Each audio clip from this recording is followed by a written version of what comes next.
Oui, bonjour. Alors, on vient d'installer des appareils fixes sur tes dents. Communément, on les appelle les broches. De façon plus spécifique, on appelle ça les boîtiers orthodontiques. Ça donne des très bons résultats. Au départ, nos dents, ça nous demande une certaine adaptation. Nos dents sont vraiment sensibles à la pression. Nous, lorsqu'on installe les appareils fixes comme ça, on utilise quand même une pression qui est quand même assez faible, mais le fait de débuter le travail sur les dents rend les dents quand même très sensibles. Donc, il est normal que pour les 7 à 14 premiers jours, on ait de la difficulté à mastiquer les aliments. Donc, on va simplement recommander de manger des aliments moins durs pour nous permettre de bien manger et rendre les dents moins sensibles. Alors, tout ce qui est, par exemple, une pomme, c'est préférable de la couper en tranches. Au départ, on recommande vraiment plus des aliments vraiment plus mous qui demandent très peu de mastication. Par exemple, plus des légumes cuits que des légumes crus. Pour éviter d'avoir les dents trop sensibles, on recommande assurément de prendre un analgésique faible comme Tylenol ou Advil. Certaines personnes réagissent mieux au Tylenol, d'autres au Advil, donc il faut l'essayer. Lorsqu'on va brosser nos dents au départ, juste la pression de la brosse à dents sur les dents, ça nous cause de la sensibilité. C'est temporaire. C'est tout à fait normal, mais c'est très important de toujours bien nettoyer les dents et principalement la gencive. La gencive doit toujours être bien nettoyée et les dents aussi, mais il y a beaucoup plus d'accumulation de petits débris près des gencives. Donc, normalement, on recommande, nous, ici à la clinique, une brosse à dents mécanique qui est la Sonicare. Pourquoi la Sonicare? C'est que elle va minuter, c'est-à-dire il va y avoir une durée du travail qui va avoir été fait. Ça demande très peu de manipulation, donc il suffit de la faire fonctionner. Idéalement, on appuie quand même avec une certaine pression sur les dents. Il faut idéalement que les poils réussissent à venir toucher à la gencive. Donc, on la laisse comme ça pendant un certain nombre de secondes, 5 à 10 secondes idéalement, et puis tout simplement, on va se déplacer comme ça pour faire toute la bouche. La brosse à dents va calculer la durée de notre brossage. Donc là, je l'ai arrêtée, mais généralement, il faut continuer à utiliser la brosse tant qu'elle n'a pas cessé de fonctionner toute seule. Donc, elle va calculer le temps du brossage qui est excellent. Donc, bien évidemment, il ne faut pas oublier de brosser les surfaces sur le dessus puis à l'intérieur comme à l'habitude. Chez certaines personnes, parfois, si on n'a jamais utilisé la brosse à dents mécanique, ça chatouille un petit peu, ça peut être un peu désagréable. Il y en a qui vont avoir recours à la brosse à dents manuelle. C'est correct aussi. C'est juste que c'est un peu plus long parce qu'il faut vraiment faire le mouvement. Puis en plus, il faut vraiment calculer le temps. Donc, ça demande beaucoup plus de manipulation, la brosse à dents. Mais il y en a qui vont préférer utiliser temporairement le temps d'avoir les dents moins sensibles. Donc, c'est sûr, après tous les repas, on brosse nos dents comme à l'habitude.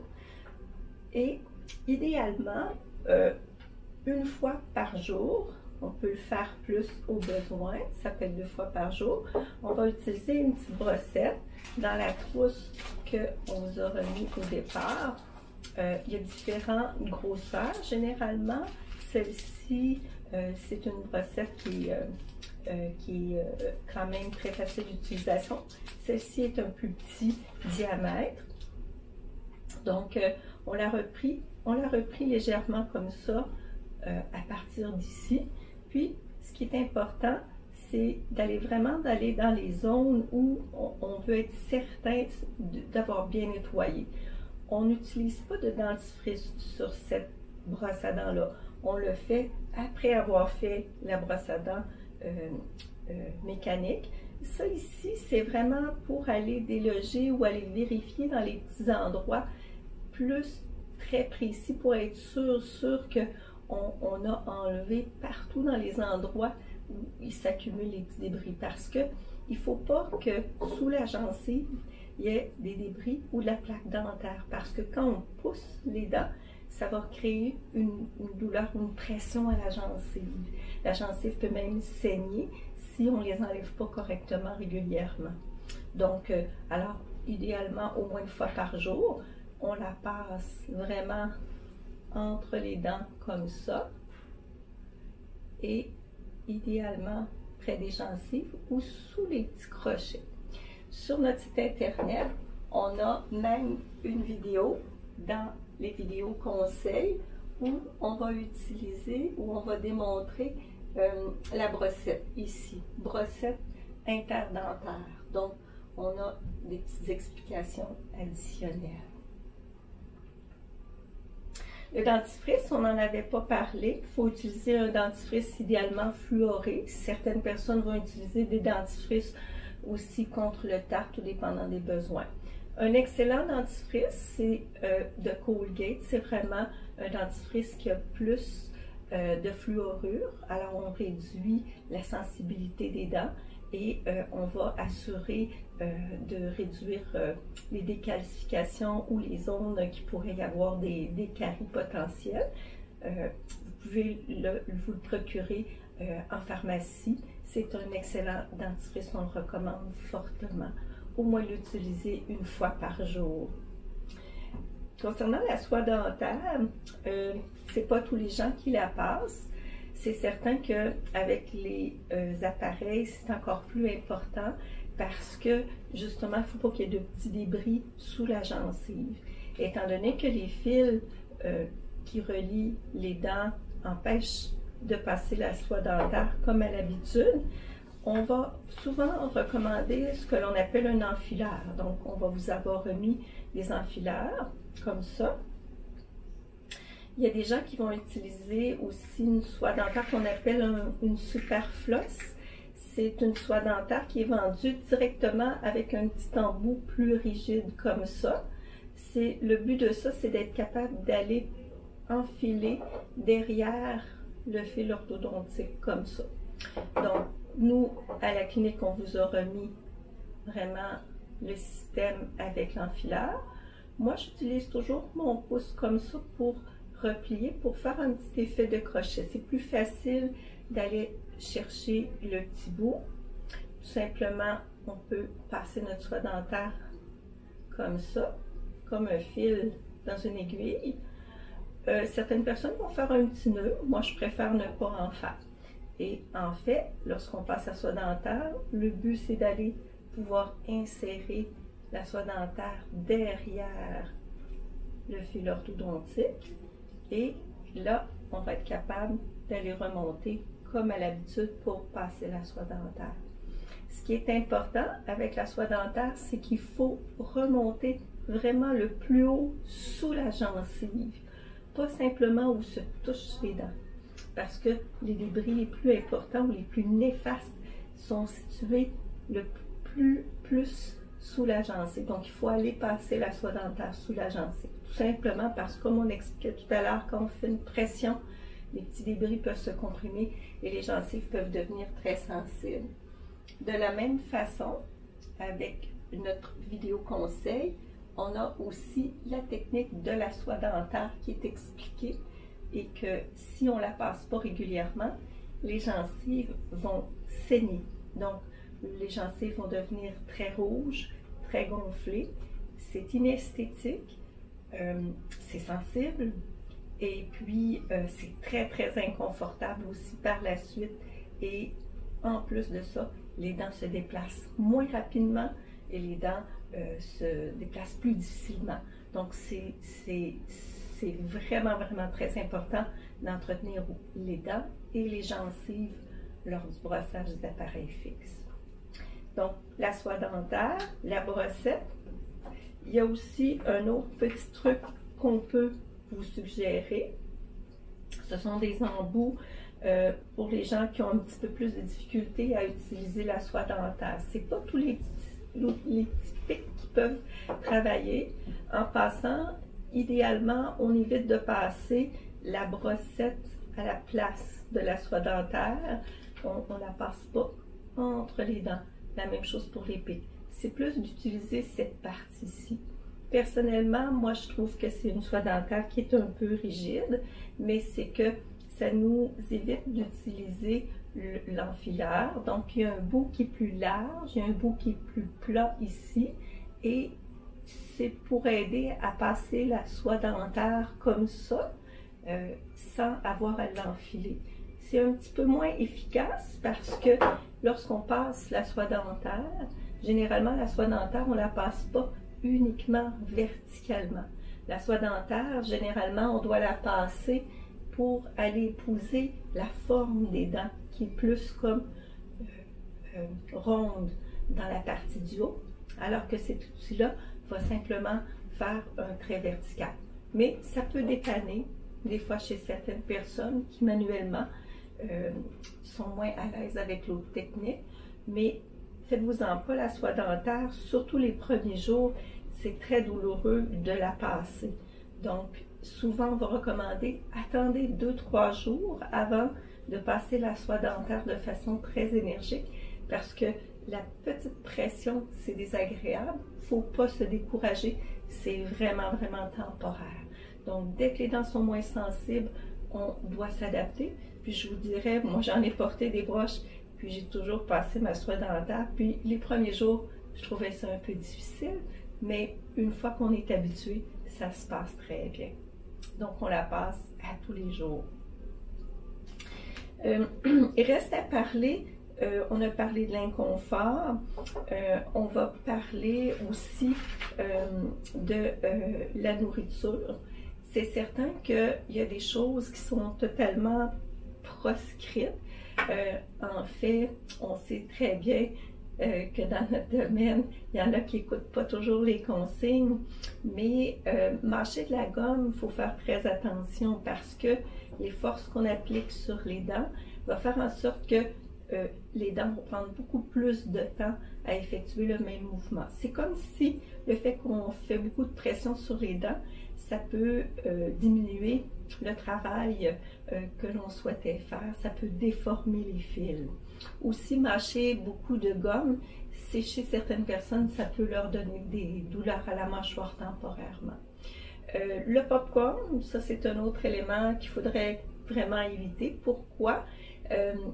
C'est qu'en fait, les petites écailles de popcorn, lorsqu'on les mange, ça va souvent se coincer un peu entre nos dents. Puis, lorsque on n'a pas d'appareil, on ne sent pas de pression, on est capable de se rendre compte qu'il y a un petit grain de popcorn, une petite écaille qui s'est coincée sous la gencive. Lorsqu'on a des appareils orthodontiques, c'est plus difficile à déceler. Est-ce que c'est les broches qui poussent? Est-ce que c'est la petite écaille de popcorn? Et lorsqu'une écaille de popcorn reste coincée sous la gencive, ça peut faire des dommages très, très, très sérieux. On pourrait même perdre une dent. Donc, il faut faire très attention avec le popcorn. Normalement, c'est totalement prescrit. L'autre chose qui est vraiment à éviter, c'est plus les boissons gazeuses, les boissons énergisantes. Ce sont des boissons qui sont très sucrées, très acides et ça fait des caries vraiment très, très, très importantes au niveau de la dentition. On le voit chez plusieurs qui n'ont pas du tout d'appareil orthodontique, mais lorsqu'on a des appareils orthodontiques fixes comme ça, c'est que l'endroit où est placé le boîtier, ça reste totalement protégé. Il y a un scellant, mais au pourtour, la dent va changer de couleur. Et lorsqu'on retire l'attache, ça fait une dent qui est complètement inesthétique et ça demande des réparations très, très sérieuses et très coûteuses. Donc, évitez les boissons gazeuses, les boissons énergisantes. Il faut faire attention aussi aux jus de fruits, ceux qui en consomment en très grande quantité, parce que ça demeure que c'est très, très acide et souvent quand même très sucré. Donc, il faut faire attention à ça. Les noix, les arachides, c'est dur. Il faut faire attention les petits morceaux, un peu comme le principe du popcorn qui reste coincé entre les dents. C'est sûr que tout ce qui est quand même très collant, dur, par exemple les tirs, caramel, jujube, il faut faire attention, toujours le principe des caries. C'est des choses que la plupart des gens connaissent. Sinon, tout ce qui est dur, en grosses bouchées, on va le couper en plus petites bouchées. Donc, au fur et à mesure, au lieu de croquer dans la pomme, comme on expliquait au départ, on va trancher la pomme pour avoir des morceaux moins gros, pour éviter de décoller des boîtiers orthodontiques. Lorsqu'un boîtier orthodontique se décolle, qu'est-ce que ça veut dire? C'est que la tache qui est collée sur la dent ne sera plus collée sur la dent, elle va se déplacer. Généralement, on recommande de nous appeler pour nous en aviser. Parfois, on va vous recommander d'attendre à votre prochain rendez-vous, puis parfois, on va vous recommander de vous revoir, tout dépendant au stade où vous êtes rendu. Lorsque ça décolle, c'est désagréable. La pression qui a fait décoller le boîtier s'est transmise à la dent, donc ça va causer de la douleur. Alors même si on le réparait immédiatement, c'est certain que la dent va être encore sensible, donc on peut prendre du Tylenol ou du Advil, de la même chose. Et si le petit boîtier glisse, il peut un peu irriter la gencive ou la joue. C'est là où je voulais en venir avec les recommandations de blessures. On vous a remis des choses pour prévenir les blessures. Au départ, lorsqu'on a des appareils, ça demeure quand même assez doux, mais ça prend quelques jours au niveau de l'adaptation, un peu comme la sensibilité des dents. On va avoir une certaine sensibilité au niveau des muqueuses à l'intérieur de la bouche. Donc, certaines personnes, ça les incommode moins que d'autres. C'est vraiment très passager. Donc, les premiers jours, on va vous recommander d'utiliser de la cire. La cire, ça, c'est vraiment pour appliquer sur les appareils. Les endroits qu'on sent que ça va nous blesser. Donc, la cire, c'est déjà des petites bandelettes, puis c'est déjà séparé. Donc, on en prend vraiment une toute petite quantité. On va la mouler sur nos dents, sur nos doigts, et on va la placer directement à l'endroit où on sent qu'il y a une irritation. Le but, c'est vraiment de rendre la surface plus confortable, tout simplement. La cire, bien évidemment, c'est quelque chose qui tient un certain temps, mais à un moment donné, surtout si on va manger, elle va tomber. Donc, on peut l'utiliser, on va l'utiliser les premiers jours plus fréquemment.